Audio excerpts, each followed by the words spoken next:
நம்ம பாடிக்குள்ளே இருக்கிற organs R அதோட ஃபங்க்ஷனாலிட்டியோட மிரர் வந்து நம்மளோட மவுத்து தான். பிகாஸ் வாட் எவர், அதாவது நம்ம பாடிக்குள்ளே என்னென்னலாம் நம்ம இன்ஜெக்ட் பண்ணுறோமோ,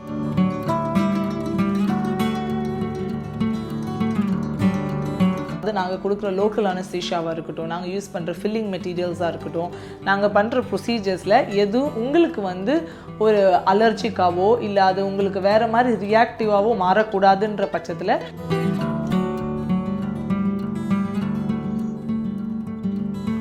நம்ம உடம்புல எனி இன்ஜுரி வந்தாலும் நம்மளுக்கு உடனே அந்த பிளட் நிற்கிறது தான் நம்மளுடைய first aid that we do, that to stop the blood flow.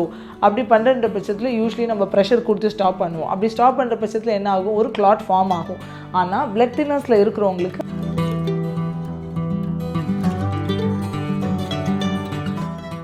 Hello, my name is doctor Felicia. So யூஸ்வலாக வந்து ஜென்ரலாக டயபிட்டிஸ் இருக்கிறவங்க, ஹார்ட் பேஷண்ட்ஸ், அந்த மாதிரி மெடிக்கலி காம்ப்ரமைஸ்டு பேஷண்ட்ஸ்க்கு வந்து டூத் இஷ்யூஸ் இருக்கிறது வந்து it's a very common thing. ஏன் அப்படின்னா usually there's a saying call your mouth is the mirror of the body. அதாவது நம்ம பாடிக்குள்ளே இருக்கிற ஆர்கன்ஸ் ஆர் அதோட ஃபங்க்ஷனாலிட்டியோட மிரர் வந்து நம்மளோட மவுத்து தான். பிகாஸ் வாட் எவர், அதாவது நம்ம பாடிக்குள்ளே என்னென்னலாம் நம்ம இன்ஜெக்ட் பண்ணுறோமோ, மெடிசின்ஸோ ஃபுட்டோ எது போச்சுனாலும் நம்ம வாய் வழியாக தான் நம்ம பாடியே என்ட்ரு ஆகுது. அப்படின்ற பட்சத்தில் உள்ளுக்குள்ள ஆர்கன்ஸோட வந்து அதோட ஸ்டேஜ் ஆர் அதோட கண்டிஷன் அது வந்து மோஸ்ட்டாக பல்லில் வந்து ரிஃப்ளெக்ட் ஆகிடும் ஆர் நம்மளுடைய ஓரல் ஹைஜீனில் ரிஃப்ளெக்ட் ஆகிடும். ஃபார் எக்ஸாம்பிள், அது டூத்தாக இருக்கலாம், கம்ஸாக இருக்கலாம், இல்லை நம்மளோட பேலட்டாக இருக்கலாம், இல்லை உள்ளே இருக்க மியூகோஸாவாக இருக்கலாம், வாயில் இருக்கிற லிப்ஸோட ஸ்கின்னாக இருக்கலாம். அது எல்லாத்துலேயுமே நம்ம பாடியில் இருக்கிற உள்ளுக்குள்ளே இருக்கிற மெடிக்கல் கண்டிஷன்ஸ் வந்து நம்ம வாயில் ஈஸியாக ரிஃப்ளெக்ட் ஆகிடும். ஸோ அதனால் வந்துட்டு யூஸ்வலி வந்து பார்த்திங்கன்னா பல் டிசீஸ்னால ஹார்ட் டிசீஸ் வராது. உள்ள ஹார்ட் டிசீஸ் இருக்கிறதுனால தான் நம்ம பல்லில் சொத்தையோ அந்த மாதிரி விஷயங்கள்லாம் ஆகுது. பிகாஸ் யூஸ்வலி ஹார்ட் பேஷண்ட்ஸ்க்கு பார்த்திங்கன்னா they take a long list of medications. அதாவது சில பேர் பிளட் தின்னர்ஸ் எடுப்பாங்க, சில பேர் வந்து கால்சியம் சேனல் பிளாக்கர்ஸ் எடுப்பாங்க, சில பேர் வந்து ஏசியா இன்ஹிபிட்டர்ஸ்ன்னு சொல்லி மாத்திரைகள் எடுப்பாங்க. ஸோ இந்த மாதிரி குறிப்பிட்ட நிறைய மாத்திரைகள் வந்து வாயில் சில பிரச்சனைகளை க்ரியேட் பண்ணக்கூடிய தன்மைகள் இருக்குது. For example, calcium channel blockers அந்த மாதிரி மாத்திரைகள் எடுக்கிறவங்களுக்கு வாயில் ட்ரை மவுத் அப்படின்ற ஒரு கண்டிஷன் வரும். அதாவது ரொம்ப வயசானவங்க, நம்மளுக்கு 40+ஓ 50+ஓ அப்படின்னு வந்தாங்க அப்படின்னா அவங்களுக்கெல்லாம் வாய் வந்து வாயோட வாயாக ஒட்டும். அவங்களுக்கு வந்து சலைவா, அதாவது உள்ள நேச்சுரலாக நம்மளுக்கு செக்ரீட் ஆகிற அந்த எச்சில் வந்து ஊறுற தன்மை குறையும். பிகாஸ் இவங்க எடுக்கிற மாத்திரைகள் எல்லாமே லாட் ஆஃப் ஆல்டர்ட் சென்சேஷன் வந்து நம்ம வாயில் கொண்டு வரும். அதாவது நம்ம நாட்டில் இருக்கிற டேஸ்ட் சென்சேஷன்ஸ் எல்லாம் சில மாத்திரைகள் மாற்றக்கூடிய தன்மைகள் இருக்குது. ஸோ அப்படின்ற பட்சத்தில் அவங்களுக்கு வந்து ட்ரை மவுத்து, அதாவது alter sensation of mouth, dry lips, அந்த மாதிரி நிறைய கண்டிஷன்ஸ் வர வாய்ப்புகள் இருக்குது. ஸோ யூஸ்வலாக அவங்களுக்கு ஹார்ட், லங், லிவர், மேஜர் ஆர்கன்ஸில் இருக்கிற வர இஷ்யூஸ் மெடிக்கலாக அவங்க காம்ப்ரமைஸ்டாக இருந்தாங்க அப்படின்னா வாயில் ரொம்ப ஈஸியாகவே தெரிஞ்சிடும். ஸோ யூஸ்வலாக நீங்கள் ஒரு டென்டிஸ்ட் கிட்ட போகும்போது they are a very qualified dentist. அவங்க வந்து initially they start with history டேக்கிங்ன்ற வெரி இம்பார்ட்டண்ட் ஒரு விஷயம் இருக்குது. So usually most of the dentist வந்து it is advisable for them to take a brief history of the medical conditions. அதாவது அதுவும் முக்கியமாக அவங்க 40+ ஏஜ் ஆனாலே உங்களுக்கு சுகர் இருக்கா, பிபி இருக்கா, என்னென்ன மெடிகேஷன்ஸ் எடுக்கிறீங்க அப்படின்னு ஒரு லிஸ்ட் ஆஃப் மெடிகேஷன்ஸ் வந்து டென்டிஸ்ட் சைட்லேருந்து இருக்கிறது ரொம்ப அவசியம். சப்போஸ் டென்டிஸ்ட் வந்து சென்ஸ் நீங்கள் ஒரு பெயினோட வரலாம், வலியோட வரலாம், அதனால் அவங்க வந்து அப்போ இருக்கிற டென்டல் கம்ப்ளைண்ட் மட்டும் கேட்டுட்டு உங்களுக்கு ட்ரீட்மெண்ட் சொல்லலாம். அப்படின்ற பட்சத்தில் நீங்கள் எடுக்கிற லிஸ்ட் ஆஃப் மெடிகேஷன்ஸ், உங்களுடைய மெடிக்கல் கண்டிஷன்ஸை ஹானஸ்ட்டாக டாக்டர்கிட்ட சொல்கிறது ரொம்ப அவசியம். யூஸ்வலி சொல்லுவாங்க, ஒரு டாக்டர்கிட்டையும் லாயர்கிட்டையும் you have to tell the truth. அப்படின்ற பட்சத்தில் நீங்கள் எதுவுமே மறைக்காமல் எதுக்கெலாம் டேப்லெட்ஸ் எடுக்கிறீங்க, எந்தெந்த டேப்லெட்ஸ்லாம் முன்னாடி எடுத்துகிட்டு இருந்தீங்க, இல்லை விட்டுட்டீங்க, இப்போ என்ன டேப்லெட்ஸ் கரண்ட்டாக எடுத்துகிட்ருக்கீங்க அப்படின்றத டென்டிஸ்ட் கிட்ட சொல்கிறது ரொம்ப அவசியம். ஏன் அது ரொம்ப அவசியம்னா, அவங்க பண்ணுற ப்ரொசீஜர்ஸ், அதாவது நாங்கள் கொடுக்குற லோக்கல் அனஸ்தீஷியாவாக இருக்கட்டும், நாங்கள் யூஸ் பண்ணுற ஃபில்லிங் மெட்டீரியல்ஸாக இருக்கட்டும், நாங்கள் பண்ணுற ப்ரொசீஜர்ஸில் எதுவும் உங்களுக்கு வந்து ஒரு அலர்ஜிக்காவோ இல்லை அது உங்களுக்கு வேறு மாதிரி ரியாக்டிவாவோ மாறக்கூடாதுன்ற பட்சத்தில் you have to be honest with the dentist. ஏன்னா இப்போ ஃபார் எக்ஸாம்பிள் உங்களுக்கு பல் எடுக்கணும் அப்படின்னு சொன்னால் we'll have to give you something call local அனஸ்தெட்டிக்ன்ற ஒரு மெட்டீரியல் கொடுக்கணும். ஏன்னா அந்த லோக்கல் அனஸ்தெட்டிக்னா பர்டிகுலராக அந்த இடத்துல மட்டும் அந்த மருக்க வச்சு உங்களுக்கு வலி இல்லாமல் பல் எடுக்கிறது பேர் தான் லோக்கல் அனஸ்தீஷியா. சரிங்களா? ஸோ அப்படின்ற பட்சத்தில் லோக்கல் அனஸ்தீஷியா கொடுக்கும்போது லோக்கல் அனஸ்தீஷியாவில் இருக்கிற கான்டென்ட்ஸ் வந்து அட்ரினலின் இருக்கும், எபினெஃப்ரின் இருக்கும், அந்த மாதிரி நிறைய ingredients of the local anaesthesia இருக்குது. சில பேருக்கு அதில் இருக்கிற இன்க்ரீடியன்ஸ் வந்து அவங்கவுங்க கண்டிஷனுக்கு ஏற்ற மாதிரி மாறும். அப்படின்ற பட்சத்தில் you telling the truth to the doctor வந்து இஸ் வெரி இம்பார்ட்டன்ட். சரிங்களா? ஃபார் எக்ஸாம்பிள், எங்கள் கிளினிக்கில் ஒரு சினாரியோ இருந்துச்சு. ஒரு பேஷண்ட்டுக்கு வந்து they said she had nil medical history, வெறும் தைராய்டு அப்படின்ற ஒரு விஷயம் மட்டும்தான் இருந்துச்சு. ஸோ இம்மீடியட்டாக since she has come to a hospital setup, it was very easier for us to do that.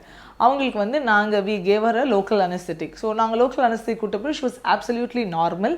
But ஆனால் ஆஃப்டர் 10 minutes, அதாவது நம்ம யூஸ்வலி அனஸ்தீஷியா கொடுத்துட்டு ஒரு 5 to 10 minutes வெயிட் பண்ண சொல்லுவோம் பேஷண்ட், பிகாஸ் அந்த மறுக்கிற தன்மை வந்து so that it just anaesthetise the whole area அப்படின்றதுக்காக வி வெயிட். அப்போ வெயிட் பண்ணிவிட்டு நம்ம ப்ரொசீஜர் ஸ்டார்ட் பண்ணும்போது பேஷண்ட் சொன்னாங்க, இல்லை எனக்கு லேசாக செஸ்ட் பெயின் இருக்கிற மாதிரி இருக்குது அப்படின்னு சொன்னாங்க. Then we said okay, and then we check her BP. So அவங்களுக்கு வந்து பார்த்திங்கன்னா ஹை பிபி இஷ்யூஸ் வந்து இருக்குது அவங்களுக்கு. ஆனால் அப்படி இருக்குன்றதுக்கு அவங்களுக்கு எந்த ஒரு டேப்லெட்ஸோ எதுவும் எடுக்கலை. அவங்களுக்கு தெரிஞ்சும் டாக்டர்கிட்ட போகாமல் அந்த ஹை பிளட் ப்ரெஷரை ட்ரீட் பண்ணாமல் இருந்த ஒரு காரணத்தினால அவங்க அன்றைக்கி நாங்கள் இன்ஜெக்ஷன் கொடுக்கும்போது இந்த மாதிரி ஒரு செஸ்ட் பெயின் மாதிரி விஷயங்கள் வந்து, பட் தேங்க் காட் எதுவும் அவங்களுக்கு ஈவெண்ட் ஃபுல்லாக ஆகலை. அதாவது அவங்களுக்கு ஒரு ஹார்ட் அட்டாக்கோ இல்லை வந்து செஸ்ட் பெயினோ வரலை. பட் ஆனால் வந்திருந்தால் so you have to be very careful. So blood thinners அப்படின்ற விஷயத்தை வந்து கண்டிப்பாக it is very essential to inform it your dentist.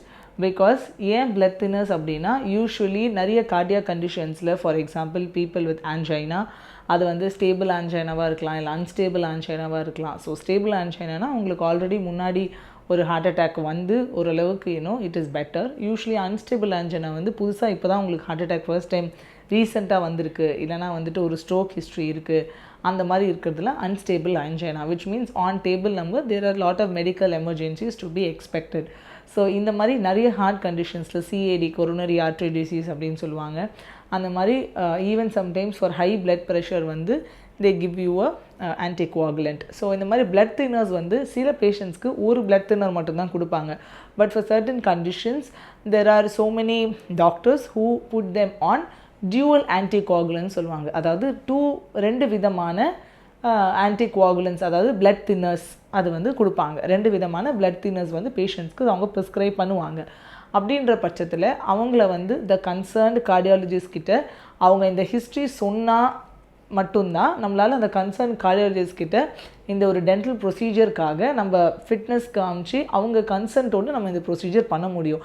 And usually இந்த kind of heart patients or BP patients, anybody with heart issues or anybody who was on blood thinners வந்து ஒரு hospital based கிளினிக்கில் அவங்க procedures பண்ணுறது is very essential and advisable. Because நீங்கள் சின்ன கிளினிக்ஸில், அதாவது ஒரு ஆவரேஜான கிளினிக்கில் நீங்கள் போய் பண்ணும்போது ஏதாவது எனி மெடிக்கல் எமர்ஜென்சிஸ் அவங்களுக்கு இன்கேஸ் ப்ரொவைடட் அவங்க கிளினிக்கில் வந்து ஆக்சிஜன் டேங்க் ப்ளஸ் வந்து சேச்சுரேஷன் செக் பண்ணுறது, அந்த மாதிரி certain medical standards or equipments இருந்தால் it is okay. But then usually hospital பேஸில் பண்ணும்போது அவங்க எமர்ஜென்சி டீம் இல்லைனா வந்து ஒரு கிராஷ் டீம் மாதிரி அவங்க அட் ஹேண்ட் வச்சுட்டு they can start doing your procedure so that உங்களுக்கும் டென்ஷன் இல்லாமல் அந்த ப்ரொசீஜர்ஸை நீங்கள் பண்ணலாம். பிகாஸ் யூஸ்வலி ஃபார் பேஷண்ட்ஸ் இந்த மாதிரி ஹை பிபியோ கார்டியாக் இஷ்யூஸ் இருக்கிற பேஷண்ட்டுக்கு வந்து ஈஸிலி வந்து பிபி வந்து ஷூட் அப் ஆகிடும். அதாவது அவங்களுக்கு பிபி வந்து ரேஸ் ஆகிடும் பிகாஸ் அவங்க ஸ்ட்ரெஸ்டாக இருப்பாங்க, ஆன்ஷியஸாக இருப்பாங்க, அந்த மாதிரி ஏகப்பட்ட emotions that they go through. So when they go through all that இவங்களுடைய நார்மல் லெவல்ஸ் வந்து எலிவேட்டடாக இருக்கிறதுக்கான எல்லா வாய்ப்புகளும் இருக்குது. ஸோ அப்படின்ற பட்சத்தில் பிளட் தின்னர்ஸ் இருக்கிறவங்க முன்கூட்டியே உங்கள் டென்டிஸ்ட்க்கு இன்ஃபார்ம் பண்ணுறது is very essential. And the reason being ஏன் தட் பிளட் தின்னர்ஸ் ஸ்பெசிஃபிக்காக நீங்கள் இன்ஃபார்ம் பண்ணணும் அப்படின்னா, ஃபார் எக்ஸாம்பிள் உங்களுக்கு வந்து இன்வேசிவான சில ப்ரொசீஜர்ஸ் பண்ணுறாங்கன்னு வச்சுக்கோங்களேன். So there are invasive procedures and also non invasive ப்ரொசீஜர்ஸ்னால் ப்ளீடிங் அந்த மாதிரி விஷயங்கள் வந்து is not expected. For example வெறும் ஒரு ஃபில்லிங் அப்படின்ற போது ப்ளீடிங் இஸ் நாட் எக்ஸ்பெக்டட். இல்லை ஒரு cosmetic filling or whatever any filling related issues வந்து ப்ளீடிங் வந்து is not expected. But tooth extraction or deep scaling, curettage, gum surgery, flap surgery, அந்த மாதிரி எல்லா விஷயங்களையுமே வந்து ப்ளீடிங் இஸ் எக்ஸ்பெக்டட். ஸோ ப்ளீடிங்கில் எக்ஸ்பெக்டட் அப்படின்ற பட்சத்தில் பிளட் தின்னர்ஸ் வந்து ஏன் உங்களுக்கு கொடுக்குறாங்க இந்த ஃபர்ஸ்ட் பிளேஸ்னால், உங்களுக்கு பிளட்டு வந்து கிளாட் ஆகாமல் சீராக அந்த பிளட் வெசல்ஸில் போய் ஓடுறதுக்கு தான் வந்து அந்த பிளட் தின்னர்ஸ் கொடுக்குறாங்க. ஸோ சீராக ஓடுறன்ற பட்சத்தில் இப்போ நம்மளுக்கு எனி புண்ணு நம்ம உடம்புல எனி இன்ஜுரி வந்தாலும் நம்மளுக்கு உடனே அந்த பிளட்டு நிற்கிறது தான் நம்மளுடைய first aid that we do that to stop the blood flow. அப்படி பண்ணுற பட்சத்தில் யூஸ்வலி நம்ம ப்ரெஷர் கொடுத்து ஸ்டாப் பண்ணுவோம். அப்படி ஸ்டாப் பண்ணுற பட்சத்தில் என்ன ஆகும், ஒரு கிளாட் ஃபார்ம் ஆகும். ஆனால் பிளட் தின்னர்ஸில் இருக்கிறவங்களுக்கு அந்த கிளாட் ஃபார்ம் ஆகாது. அப்படின்ற பட்சத்தில் இப்போ நம்ம ஒரு பல் எடுத்தோம் அப்படின்னா நீங்கள் பிளட் தின்னர்ஸை ஸ்டாப் பண்ணாமல் நீங்கள் பிளட் தின்னர்ஸும் எடுத்துக்கிட்டு பல்லும் எடுத்தீங்க அப்படின்னா அந்த பல் எடுத்த அந்த ஓட்டை வழியாக அந்த சாக்கெட் வழியாக பிளட் வந்துகிட்டே இருக்கிறதுக்கான எல்லா சான்சஸும் இருக்குது. அப்படின்ற பட்சத்தில் பேஷண்ட் வந்து பேனிக் ஆகிடுவாங்க. ரொம்ப நிறைய பிளட் லாஸ் இஸ் எக்ஸ்பெக்டட். அப்படி பிளட் லாஸ் ஆகும்போது ஆப்வியஸ்லி அவங்களுக்கு கார்டியாக் சேஞ்சஸ் வர்றதுக்கான எல்லா அரித்தீமியாஸ் வரலாம், இல்லை வந்து அவங்களுக்கு நிறைய பால்பிட்டேஷன்ஸ் ஆகலாம். ஸோ அந்த மாதிரி ஏகப்பட்ட மெடிக்கல் எமர்ஜென்சிஸ் அதில் attach ஆகிருக்கிறதுனால telling the doctor that you are under blood thinners is a very essential thing to do. So usually வந்து நம்மளுக்கு வந்து mitral valve replacement, bypass surgery, any extensive heart surgeries பண்ணவங்களுக்கு they usually வந்து ஒரு prophylactic antibiotics வந்து coverage கொடுப்பாங்க பேஷண்ட்டுக்கு. Because usually அது வந்து இன்ஃபெக்டிவ் எண்டோகார்டைட்டிஸ் ப்ரொசீஜர்னு சொல்லுவாங்க. ஸோ அது வந்து எல்லா பேஷண்ட்டுக்கும் அந்த மாதிரி ஒரு ப்ரொஃபைலாக்டிக் கோர்ஸ் ஆஃப் ஆன்டிபயோட்டிக்ஸ் ஸ்டார்ட் பண்ணுறது இது வெரி எசென்ஷியல். ஸோ இது வந்து ஆப்வியஸ்லி ஃபர்ஸ்ட் ஆஃப் ஆல் உங்கள் டென்டிஸ்ட் கிட்டே நீங்கள் இந்த மாதிரி ஒரு மெடிக்கல் ஹிஸ்ட்ரி உங்களுக்கு இருக்குன்னு சொல்கிறது ரொம்ப இம்பார்ட்டன்ட். ரெண்டாவது உங்களுக்கு கார்டியாக், அதாவது நீங்கள் எந்த டாக்டரை பார்க்குறீங்களோ அவங்கள டென்டிஸ்ட் கிட்ட பேச வைக்கிறது இஸ் வெரி இம்பார்ட்டன்ட். ஸோ இந்த மாதிரி எக்ஸ்டென்சிவ் ஹார்ட் சர்ஜரிஸ் பண்ணுறதுன்ற விஷயத்தில் ஃபார் எக்ஸாம்பிள் அவங்களால இப்போதைக்கு அதாவது இந்த ப்ரொசீஜருக்காக அவங்களால இம்மீடியட்டாக பிளட் தின்னர்ஸ் வந்து depending on the surgery duration உங்களுக்கு வந்து பண்ண முடியாமல் இருக்கலாம். அப்படின்ற பட்சத்தில் நீங்கள் அந்த இன்ஃபர்மேஷன் சொல்லலைனாலும் இல்லை அந்த இன்ஃபர்மேஷன் உங்கள் டென்டிஸ்ட் கிட்ட மிஸ் பண்ணிங்கனாலும் it becomes a life threatening thing. So அதனால் வந்து அண்ட் ஆல்சோ ஏன் இந்த ஆன்டிபயோட்டிக் கொடுக்குறாங்க அப்படின்னா obviously you are more prone to infection. அப்படின்ற பட்சத்தில் இந்த மாதிரி ஒரு 3 days or 5 days before or 1 hour before the procedure, இது எல்லாமே depending on the cardiologist advice. சில கார்டியாலஜிஸ்ட் வந்து 1 hour பிஃபோர் கொடுப்பாங்க, சில கார்டியாலஜிஸ்ட் இல்லை எனக்கு 3 days-ஆகவே ஒரு கவரேஜ் கொடுத்துருங்க. ஸோ இன்க்ளூடிங் போஸ்ட் ப்ரொசீஜர் வந்து நீங்கள் 3 days பிஃபோரும் 2 days ஆஃப்டரும் டோட்டலாக 5 days கொடுத்துடலாம் அப்படின்னு. That varies from a cardiologist to a cardiologist. அது வந்து நீங்கள் கன்சர்ன் கார்டியாலஜிஸ்ட் கிட்ட டென்டிஸ்ட் பேசிட்டு they have to take a call on how to put them on a prophylactic antibiotic treatment. Usually வந்து diabetic patientsக்குலாம் they prefer in the morning. சரிங்களா? ஏன் அப்படின்னா அவங்களோட டோசேஜ், அதாவது மாத்திரை டோசேஜ் வந்து ஐதர் ஆஃப்டர்நூன் இருக்கும் இல்லைனா நைட் இருக்கும். ஸோ அந்த மாதிரி இருக்கிறச்ச morning appointments along with an attender is very essential. And obviously sugar levels வந்து அதோட ஆக்டிவிட்டி வந்து மார்னிங் வந்து கொஞ்சம் கம்மியாக இருக்கும். அப்படின்ற பட்சத்தில் வந்துட்டு மார்னிங் அப்பாயின்மெண்ட்ஸ் கொடுத்துட்டா they might feel a bit comfortable and you affirming them is very comfortable. And the dental area, operatory area as such, ஒரு clean and a good ambience is very important for the patient to be very comfortable about it. And obviously அவங்கக்கிட்ட நம்ம ரொம்ப த்ரெட்டனிங்கான words, நான் injection use பண்ண போகிறேன், அது உங்கள் கம்ஸை வந்து ஓப்பன் பண்ண போகிறோம், நம்ம சர்ஜரி பண்ண போகிறோம், அந்த மாதிரி நீங்கள் ரொம்ப ஓவர் ரேட்டட் வேர்ட்ஸ் யூஸ் பண்ணாமல் normal simple under rated terms use பண்ணி பண்ணுறது ரொம்ப இம்பார்ட்டண்ட். அண்ட் ஆல் த மோர் அவங்கக்கிட்ட நீங்கள் என்ன பண்ண போகிறீங்களோ அதை ஹானஸ்ட்டாக சொல்லிட்டு பண்ணுறது இஸ் வெரி இம்பார்ட்டண்ட். கார்டியாக் பேஷண்ட்ஸ்க்கு பார்த்தீங்கன்னா இப்போ நார்மலாக அவங்க எனி சர்ஜரி, அது பைபாஸாக இருக்கட்டும், ஸ்டென்ட்டாக இருக்கட்டும், மைட்ரல் வேல்வ் ரீப்ளேஸ்மெண்ட்டாக இருக்கட்டும், 3 months to 6 months ஒன்ஸ் வந்து அவங்க கார்டியாலஜிஸ்ட்டை கண்டிப்பாக பார்ப்பாங்க. ஸோ அதாவது இப்போ சர்ஜரி முடிஞ்சு ரொம்ப சீக்கிரமாக இப்போ தான் சர்ஜரி முடிஞ்சுது அப்படின்னா ஏர்லியர் ஸ்டேஜஸ் ஆஃப் அவங்களுடைய சர்ஜரியில் போஸ்ட் சர்ஜரி வந்து ஃப்ரீக்வெண்ட்டாக மந்த்லி ஒன்ஸோ இல்லை 2 weeks ஒன்ஸோ பார்ப்பாங்க. And as days goes by அவங்களோட ஃப்ரீக்வன்சி வந்து குறையும். பட் ஆனால் கம்பல்சரிலி இயர்லி ஒன்ஸ் வந்து is very compulsory, no matter how long was the procedure ton.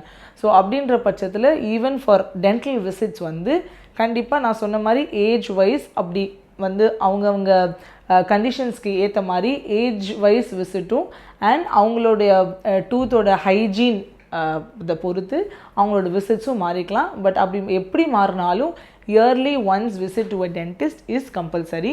இப்போ ஹார்ட் பேஷண்ட்ஸ் வந்து இப்போ சில பேரோட வர முடியல, இல்லை ரொம்ப ஏஜ்டாக இருக்குது, இல்லை சில பேர் வந்து அவங்களோட மொபிலிட்டி காம்ப்ரமைஸ்டாக இருக்குது அப்படின்னா இப்போ nowadays வந்து we do something called as home consultationsனு இருக்குது. வேறு டாக்டரே வீட்டுக்கு போய் ஒரு அப்பாயின்மெண்ட் ஃபிக்ஸ் பண்ணி வீட்டுக்கு போயிட்டு என்னன்னு சொல்லிட்டு பார்ப்பாங்க. ஃபார் இம்மொபிலைஸ் பண்ண முடியாத இம்மொபிலைஸ்டாக இருக்கிற பேஷண்ட்ஸ்க்கு, மொபிலைஸ் பண்ண முடியாத பேஷண்ட்ஸ்க்கு we can do that. And obviously now according to the latest technology வந்து நம்ம ஆன்லைன் கன்சல்டேஷன்ஸும் பண்ணுறோம். ஸோ இந்த மாதிரி ஹோம் கன்சல்டேஷன்ஸ், ஆன்லைன் கன்சல்டேஷன்ஸ் அது வந்து it is very helpful for these kind of heart patients who cannot come.